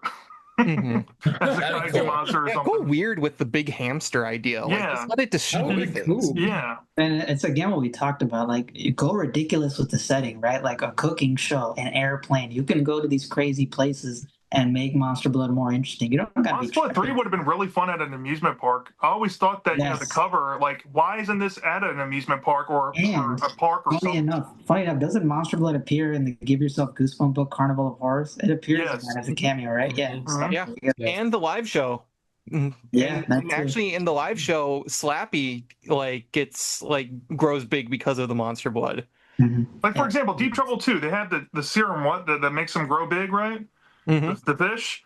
What if you, like, let's say, take Evan to SeaWorld or something, and the Monster Blood gets into the water, and the orca becomes like a giant dinosaur. Oh, nah, man. That'd be one of the scariest. I'm telling you, the ocean's scary. That'd be one of the scariest books ever, man. Don't make big-ass ocean life. Yeah. And even like, Monster Blood in an amusement park. I mean, it may feel kind of a ripoff of Horrorland because of the amusement park setting, but like, imagine Monster Blood in an amusement park, like a growing giant. It could like eat like materials off the roller coaster, and like people are like on the roller coaster while it's damaged, and so they gotta like figure out a way to save these people before they die. They just die. Even with the concept of like awesome ants, you could have had Monster Blood in some parallel thing, like it gets into like an ant farm and it starts growing out of proportion. It feels like the best Monster Blood books are the ones that are not called Monster Blood. It's the ones with the similar ideas that just do it better. Yeah. And going back to more Monster Blood, I do like the ending because it basically kills the concept for any other sequels, unlike the other books, because they defeat the monster blood and actually the government comes in and like traps it. So it's like, okay, it's not getting away. There's no stupid like, oh, I found another can. No, there's nothing of that. The only thing that happens is that there was an ant that ate a little bit of it. So now that ant is large and then Evan goes and finds it. It's actually one of my favorite endings in all of the Goosebumps. You know what 90 show. I think they read the book for Monster Blood 2 and went, this is dog shit, and then they wrote their own. Yeah, probably. Probably. One of the few times where the showrunners actually, made something brand new and it showed that they had talent. And more Monster Blood, and even Trilogy, in my opinion, both are examples where the original 90s show could have had a much more original content in it than it got. And I would have been all for it. And we've said like honestly, like you could probably scrap a lot of the Tales TV Goosebumps adaptations and maybe do more original stories. Like keep some of the good ones, keep Old Story, keep Haunted House Games, some of those ones, and then just like Teacher's Pet. They literally in name only adapted the title of the story. If you're gonna go that route, just make something brand new. You don't need to try to make something out of a title. That's why we got to give the flowers to the show people. Like they know when to change the plots to make it better. More Monster Blood. Haunted Mansion 2's episode way better than the book. Fever Swamp, they make it into a movie with all this backstory. Like Night of Living Dummy 3, they know when to not adapt the book and just make it into something better, which is like, that's great. And another thing I gotta commend the 90s show for doing is that it made the Monster Blood episodes were essentially like a two-parter, and it takes place right almost immediately after the events of the first episode, because the first episode ends with Evan on the plane ready to go meet his parents, and then that's where the second episode takes place. So they're different vibes almost, but they're like one connected story. So it works even better as a better sequel than Monster Blood 2. And Comp brought up a good point. Like, people trash on the show for doing original episodes. I mean, more Monster Blood and Trilogy, man. Those are great episodes. So, yeah, it doesn't matter if it's original. It's great content. Yeah. So 90 Show did a great job. But we got one more to talk about. Perfect School. I think Perfect School is really good. Yeah, make this a keynote. So we do, technically this isn't as good an adaptation as the 90 Show is, but we do have to talk about Monster Blood in The Vanishing. Now, The Vanishing's a little different because it's a connected story. Every episode's connected, but there is an adaptation of Monster Blood. But it completely changes the origin. This time it's evil living kombucha. So why did they name a Monster Blood at that point? They should have named it Bloodlet everyone. At least it could have made a little more sense. About wanting something different, and they gave it to us, and we're still bitching. Yeah, but you still could have maybe done a little bit with, You make something different, you better make the execution good. That's all. Yeah, just because it's different doesn't mean it's good. Different doesn't always mean good. Yeah, I think there's inherently a predisposition when you're taking source material and you're trying to make it different. You have that expectation of your audience. Like, if you don't meet that expectation, then your fruit of your labors are worthless. Like we've said it before, and particularly even in some like my videos, I'm like, listen, if you want to change the plot, go ahead, but you better take your time and make it good, because best believe that if you change the plot and it's bad, people are going to rag on you even more because you could have just followed the plot and came up with a better product. So it was such a huge missed opportunity too, because like from the trailers and stuff, we were all speculating that it was going to be like sentient blood, and that would have been so cool. But then they wasted so bad by making it kombucha for some reason. Like, what were they thinking? It's not even kombucha; it's kombucha vomit. Yeah, it's worse. And it's just like, why even call it Monster Blood by that point? It's literally nothing to do with Monster Blood. Like, again, if it was called Blob-Dated Everyone, I could have forgiven it a bit more, because at least it would have made at least a little bit more sense. It's never referred to as Monster Blood in the episode. However, I will say that this episode does have some decent effects and some decent action. The scene on the train is awesome. That train scene is great. The scene on the train is one of the best parts about it. Subway scene is good. The elevator scene is good. So it's got good scenes. The tension is some good there. Moments. Like it actually makes like I'm gonna say the creature, I guess you can call it the monster blood a threat. Like, this thing is coming after you. It's chasing you no matter what. Honestly, the threat level in that train scene is about not as good, but on par with more Monster Blood. It is, straight out just trying to kill people. Another place where you can't essentially get off. You're pretty much trapped. Or the elevator scene as well. Well, and listen, man, as a guy who takes the train all the time, listen, Chicago crackheads are bad, but Monster Blood's a whole different thing. So I will give it to the showrunners here. I think they understand that Monster Blood, historically, as we've seen with more Monster Blood in the past, works best when you're put into a situation where if Monster Blood decides to expand, you cannot escape. That's probably the best way to utilize Monster Blood as a monster. Mm-hmm. Maybe having it, envelop an entire, subway car. That's a good idea. Mm-hmm. What's a bad idea is to put it in like a school gymnasium and then have them, I don't know, take over, the class pet snake and have it slither around and play basketball or some bullshit. Yeah. Like, no, you need to have some legitimate tension with a non-personality creature because, the episode, it acts like normal Monster Blood. Its behavior, but like everybody else said, it's kombucha vomit. Well, I just think that part is the disconnect for me, personally. Mm-hmm. Like I'm just like, I don't know if I really want to watch a Monster Blood reinterpretation when it's vomit. Like, how does that make sense? And Monster Blood always has two modes, and the mode that's always good is it either has the blob that ate everyone mode or the gimmick product mode. And the gimmick product mode has always been the worst thing. Every time it goes the blob route, it always ends up being good. Yeah. Mm-hmm. Yeah. So like even then, and again, it's harder to really talk about this one in a vacuum because it is part of a larger series. But in terms of adapting the Monster Blood, even though it is, it changes the origin, and then again, the fact that it's kombucha vomit is still very, very off-putting. It's still better than many of the books because it actually had some fucking tension in it. Didn't it also have a scene where she was electrocuting it and started hardening or something, or it's like density started changing, so that's also cool. Yeah. Mm-hmm. Like it tried to like make it a legit like creature and actually have some stakes in it. So I think Monster Blood's the Vanishing's episodes problem isn't necessarily within what it does good, like in terms of like action and stuff. I think the problem is when you're looking at the whole season. Yeah. And you're watching it in order, it feels like a slump episode where like it's just a bunch of like context, especially building around the main character Cece, who is probably the most uninteresting character of the whole season. Yeah. So just a basic college girl. Just a basic girl with like, I guess a little bit of a backstory to build on, but they don't really do anything with it until like the end of it.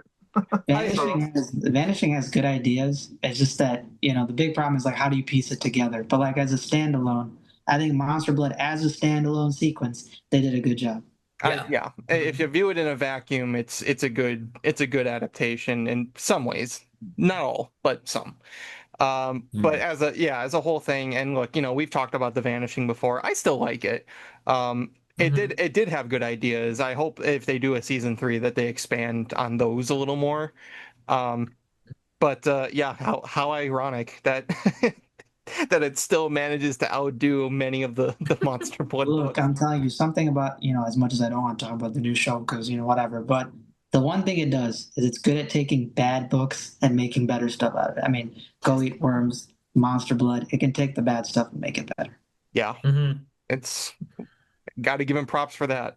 So, but that's basically all the Monster Blood media that there is. It's made some cameos, it's made some other appearances and some other books, but for the most part, the Monster Blood series has expanded for only 6 books and 2 different television adaptations.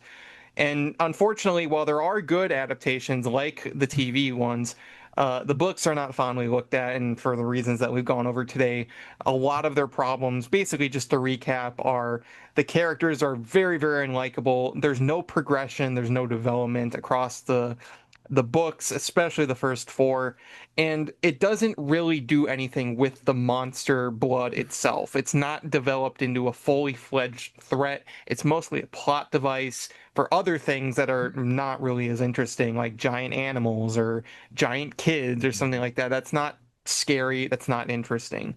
So there's 3 things, like the 3 prongs in like a charging socket: threat level, good characters, good writing. You miss those 3, forget about it.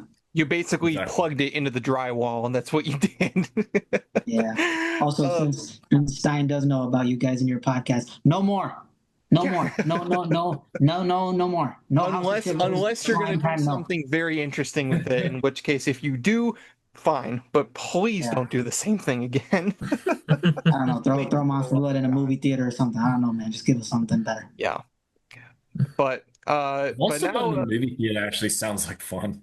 well, it just reminds me of like the scene I'd from the read Fallout that. remake with like the movie theater. Like that would kind of be cool if they did that with Monster. That'd be kind of cool, yeah. Like, could you wouldn't imagine you mind, watching like, a movie and it's just like dripping down the screen, like in front of You imagine reaching for popcorn, you think it's greasy with butter, you look and it's dark in the theater, you can't see it, turns out it's covered in Or like you just like you unwittingly eat it, like how the guy throws it on his face as soap. Yeah, Monster Blood would work in certain settings. That would be cool. I think that would Like be you can't even work as like gross out humor, like just the fact. If Stein wants to take another crack at Monster Blood, I like the movie theater idea. Just go a different color, go red Monster Blood, and accept the power is it's a hive mind. So like you're in the movie theater, red blood starts oozing out of the theater walls, gets into popcorn. Everybody becomes the hive mind to the Monster Blood and becomes like zombies, and you have to fight the zombies. I think that'd be cool. Fucking that'd be amazing. Yeah, there's an idea right there. That R.L. Stein, make that into a book. Yeah, and give us your mistakes. And give us royalties. Yeah, but I guess that could be the last House of Shivers book or something. I don't know. It could be. There you go. But I guess the last thing to really touch on really quick is that Monster Blood is coming back again in the form of a graphic novel adaptation that will be coming out this fall. For those of you who know about the Haunted Mask graphic novel that came out last year, which was done by Maddie Gonzalez, she is taking another crack at the Monster Blood, the first Monster Blood book. And I gotta be honest, from what I've seen, I'm pretty interested. I like Maddie Gonzalez's Haunted Mask adaptation. And from what we were told by her, this one is actually going to be kind of intense at times. It's going to be a little bit gory for kids. So I'm pretty interested to see what comes of that. But so far on the horizon, that looks like the only Monster Blood thing that we're going to be getting in the near future. I'm sure there'll be more. Yeah, probably. Maybe we'll get 3 more sequels within the next 5 years. Like the good old days. Before we get a Welcome to Dead House 2. No. Yeah. We nearly did. You nearly did. I'm blocking you, comp for sin. It's a sin that we haven't got a haunted, Welcome to Dead House sequel. That's a sin. Yeah. The more you talk about it, the more it gets delayed. It's a curse. Maybe that's what Stein's thinking to write as his final book. It was his very first book. His final Goosebump book will be. Yeah, well, you know what? Honestly, retire quick, buddy. Go on vacation. Give me that. Do it now. End it on a high note, and then nobody will be upset. Yeah. But I feel like we've made our point up to this point. And again, if you guys like the Monster Blood books at home, we're not telling you shouldn't. Totally fine. It's your opinion, but we personally don't like them. There's a bunch of other people in the Goosebumps community that don't like them either.